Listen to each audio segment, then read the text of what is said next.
What's going on, everybody? This clip from Liberal Hive Mind about the newest updates from the Austin Metcalf Carmelo Anthony story, where the African male Carmelo Anthony stabbed Austin Metcalf, and a whole bunch of rumors and speculation was drawn out about a potential scuffle beforehand. You know, what was the weapon that was used? A bunch of narratives were thrown out there initially, and I decided to really not talk too much about the story because I wanted more of it to unfold, because there was a lot of people speaking, especially on the internet, like X or Twitter, whatever it is you call, doing a lot of speculation, saying that there was rumors of a witness testimony, all kinds of stuff. But it was initially very early on. It was like the first day it happened. So I don't know how all these narratives came up. And I kind of wanted to wait to see if he would be eventually indicted or what would happen, or if he would be let off. This is Texas, so I thought that he would actually get penalized much harder than he did,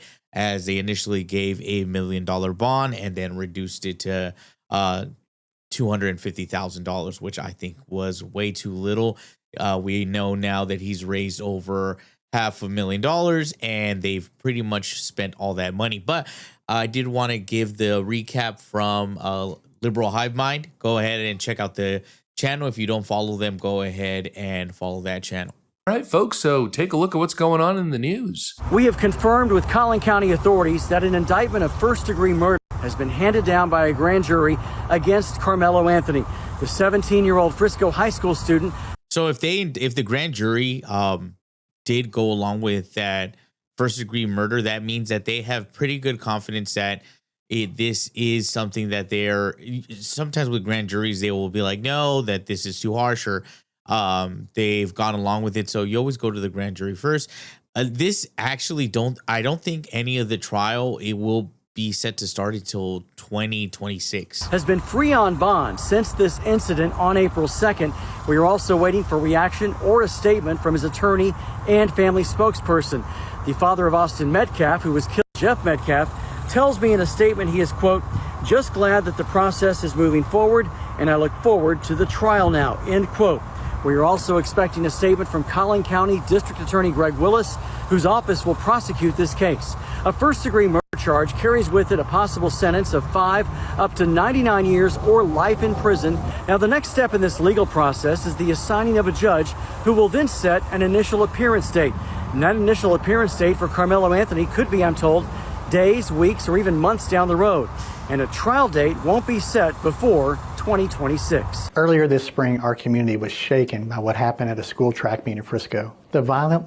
When I always thought it was strange, we always say the right to a fair and speedy trial, but some of these, like, yeah, I get it. The trial itself might only be a couple of weeks span, but to wait almost 6 months to even see a judge, to me, just seems like the opposite of fair and speedy. Loss of 17-year-old Austin Metcalf. For weeks now, my team has been presenting evidence to the grand jury, and today I summarized that evidence, and I asked the grand jury to return a first-degree murder indictment against Carmelo Anthony, which they did. With this indictment, the case now moves formally into the court system. From this point forward, we'll continue doing our job both fully and fairly to pursue justice under the law. As for the scheduling of the trial, that will be up to the court, but when the time comes, we will be ready. Now, we know that this case has struck a deep nerve here in Collin County. And what I don't understand is what took, like, from the time of arrest to it's now been like 4 months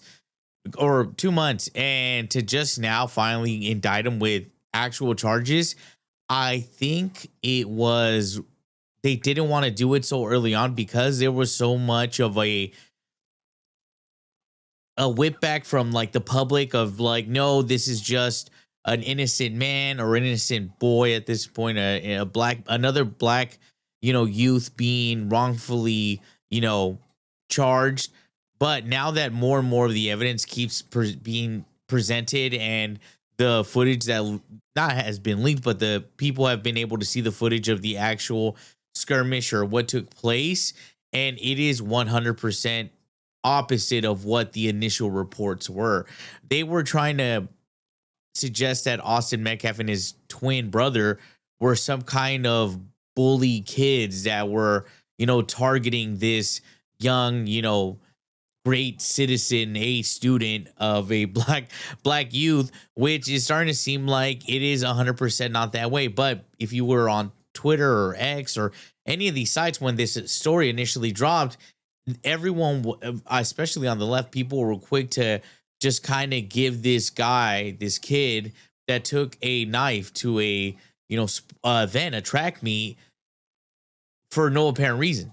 And beyond. And that's understandable. When something like this happens at a school event, it shakes people to the core. But let's remember that the justice system works best when it moves with steadiness and principle. That's what we're committed to, and that's what this case deserves. We're also mindful of Austin's family and everyone who loved him. Please keep them in your thoughts, and if you're willing, your prayers as well. Finally, let's remember that a defendant is presumed innocent unless and until proven guilty in a court of law. We got Collin County DA Greg Willis now confirming that a grand jury has handed down a murder indictment against Carmelo Anthony. And of course, if you were living in the real world, well, none of this is surprising if you simply followed the facts instead of the emotional leftist narrative. What other logical conclusion could you possibly come to? You know, we had our suspicions after the police report and after the video surfaced, or reports of the video surfaced. Well, then it's the final nail in the coffin. The other day's announcement, there was no fight, no actual physical confrontation. You know, honestly, deep down inside, I was expecting maybe a shove, maybe putting his hand on his shoulder, something of the sort, some sort of aggressive movement, nothing to warrant the use of a deadly weapon. No, but now according to what we're hearing, it could be worst case scenario, where there was actually no physical confrontation whatsoever, just a bruised ego, followed by a heart stabbing, you know, as we do here in the civilized world. Excuse me, sir, you have scuffed my shoes. Now I shall stick a 6-inch knife into your freaking heart. Absolutely insane behavior. But of course, what's crazy, the fact that we're living in freaking La La Land dealing with these lefty journalists and activist talking head meat puppets who, just for the sake of owning the right or upholding this make-believe story of MAGA white supremacy, they champion these characters and craft lies out of freaking thin air. I mean, literally inventing things like, oh, the whole cleat sharpener gate. Well, the evidence has actually come out that it wasn't a knife. It was something that's used to clean your cleats. He never had a knife. It was a cleat sharpener. A lot of these, and this is the thing, it's like I have friends that were in track and field like growing up, and most cleats are removable. Yeah, you can remove it, but it's this idea of a cleat. I don't even know how this, like, people that are in the sports or in track and field should have been like, there is, I don't know where this narrative of cleat sharpener came from, but there is no item there. This isn't a thing. Like, no one sharpens their cleats. You just remove them. They're removable heads at the bottom of your shoe. But so many people wanted to like give them, they didn't want to say knife, or they were like, all right, how can we spin this? And this is what my problem is when people jump to give their opinions or give the analysis of something that happens right off the gate. These insane ideas propagate through, public and through the, culture that this is a cleat sharpener. No one once took a breath and be like, hey, wait, that's not a thing. He did not have a knife on campus. He had a cleat sharpener, which is allowed on every school campus. Now, I apologize. I mean, what the frick is a cleat sharpener? We're not living in the frickin' 1930s. I mean, it literally turned out to not even exist. This whole cleat sharpener thing wasn't even real, but so many people bought it, hook, line, and sinker. He was like, why didn't no one just be like, hey, hold up, let me just Google cleat sharpener, or let me try to look it up on Amazon, see if I can buy it, see what it looks like. And one of the biggest, political streamers, Hassan, which is ass, he's the worst, does zero research, doesn't look into anything, believes anyone can say anything in his chat and he'll just run with it. So he was, propagating that whole cleat sharpener thing because someone in his chat typed, said it. And this guy positions himself as a political streamer and yet does no research. He was, speaking, he has a huge following. People are hearing him. They get their political views in these insane 12-year-olds, I'm guessing, or I don't know who Hassan appeals to, but they get their facts from some guy that does not do any research, doesn't even look into things. Someone chats in, hey, oh, yeah, it was a cleat sharpener. He's like, oh, yeah, I thought it was. It's like, bro, you don't even know that this isn't an actual item? Like, what the fuck are you talking about? and used. At first, they said it was a knife, but apparently it wasn't even a knife. It was like for your track cleats, from what I understand. And he sees him again, and the interaction basically restarts. In that process, there is still self defense, an argument you can make for self defense. It was a cleat sharpener for sports cleats. Yeah, that's what I thought it was.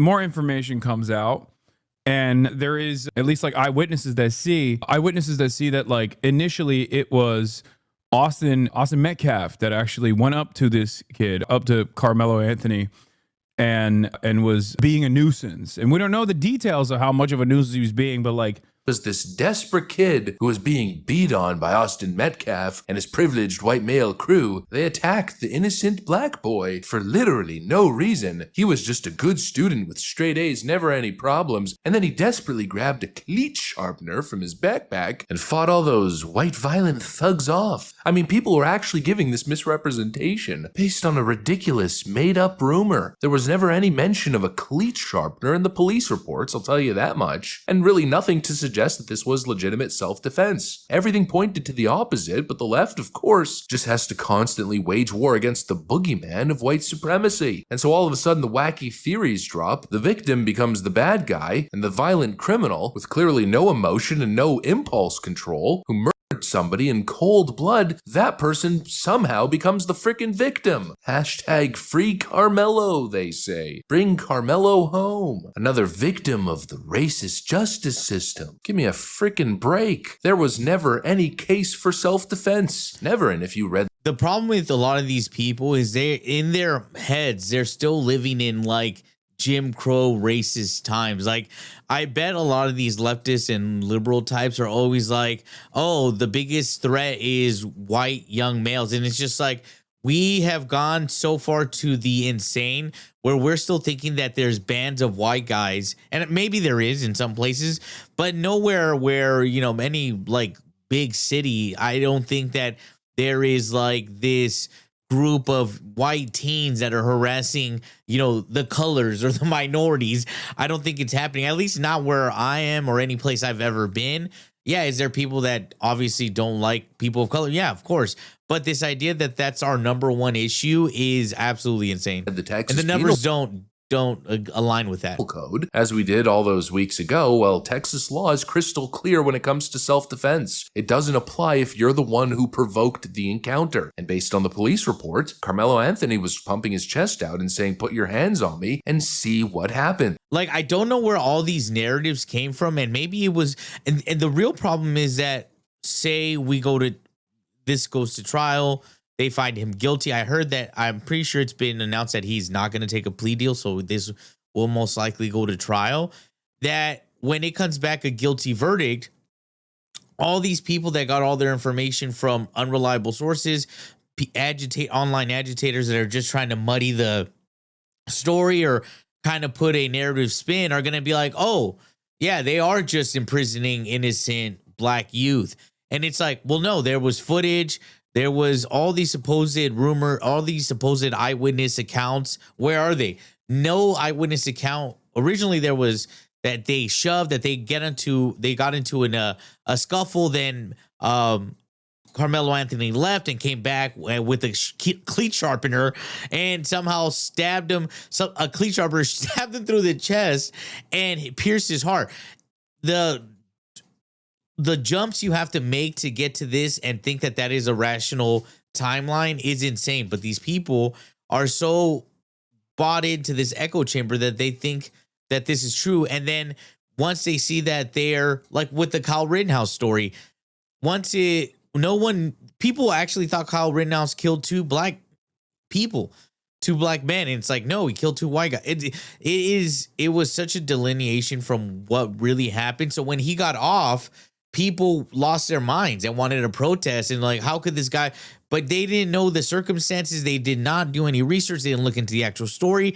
They just heard whatever their favorite influencer or the person that they follow on social media has told them, and they didn't do any research.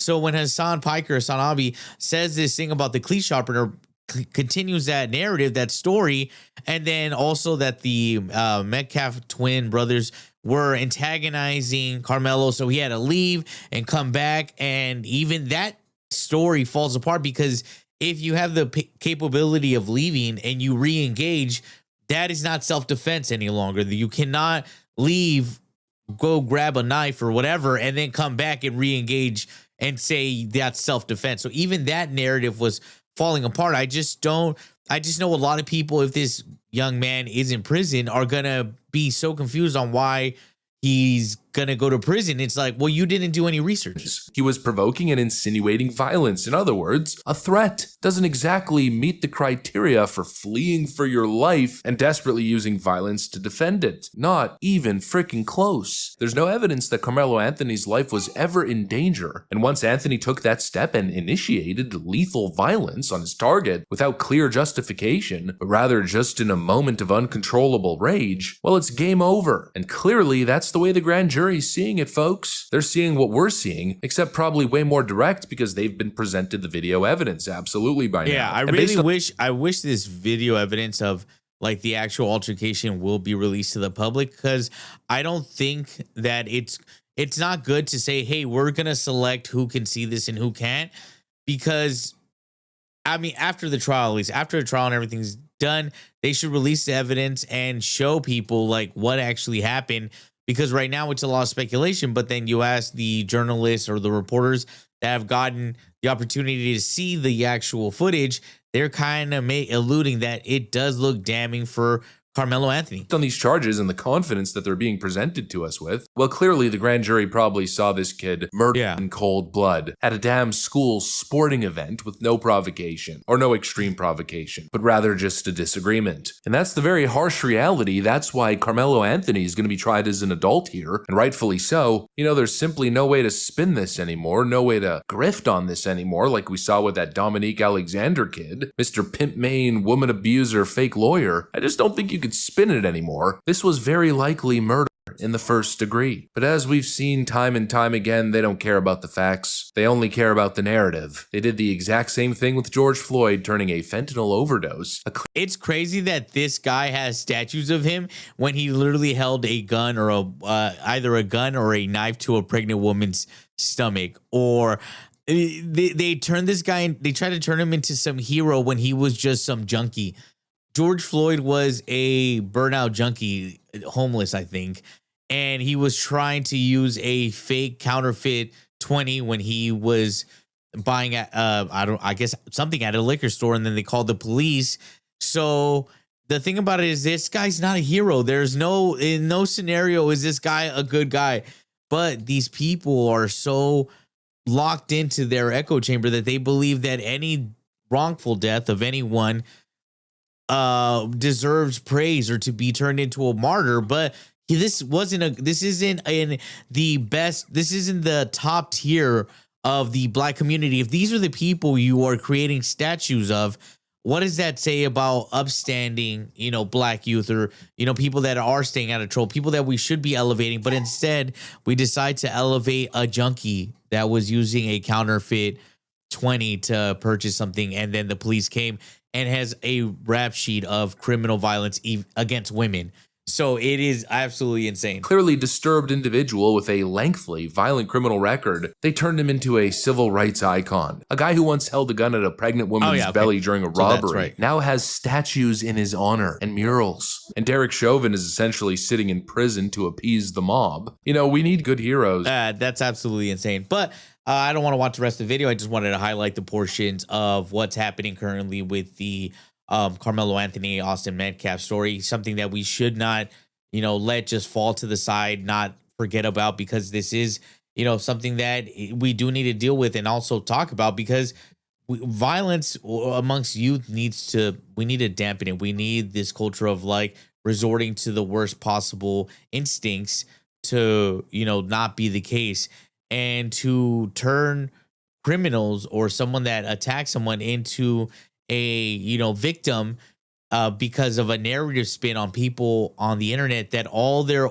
only mission on the internet is to confuse and distract and kind of just make it muddy up the stories to where a lot of people, if they find out that Carmelo Anthony does go away to prison for the murder of Austin Metcalf, then they're gonna be confused as to why everything they told him, the cleat sharpener, they were bullies, they were attacking him. Mind you, also, why was Carmelo Anthony in a tent that belonged to a different group of people? Why is he in this area where they're clearly telling him, like, hey, you need to leave this tent, you need to get away? There was a lot of circumstances where it seemed like a very easy way to spin the narrative. And I feel like the majority of people believed it, especially leftists or people that are more inclined to, infantilize like African American youth and think that they are, they don't have the agency to, discern right from wrong. It really has them believing that this is not a kid that went out and, took someone's life. So yeah, that's all. If you don't follow Liberal Hive Mind, go ahead and give them a follow. I'll be tagging the channel in the description. And I just wanted to go over what's the latest updates with this story. If you've made it to the end, please like, subscribe, comment down below, hit that notification bell. Comment down below. Let me know what you think. Should Austin Metcalf get life in prison? Should Carmelo Anthony get life in prison? Do you think we should give him a lighter sentence they should give him a lighter sentence since he is a youth, a minor, but he is being tried as an adult? Or do you think that, no, this is completely backwards? Austin Metcalf was the aggressor and Carmelo Anthony used a cleat sharpener to defend himself? Comment down below. But till next time, later.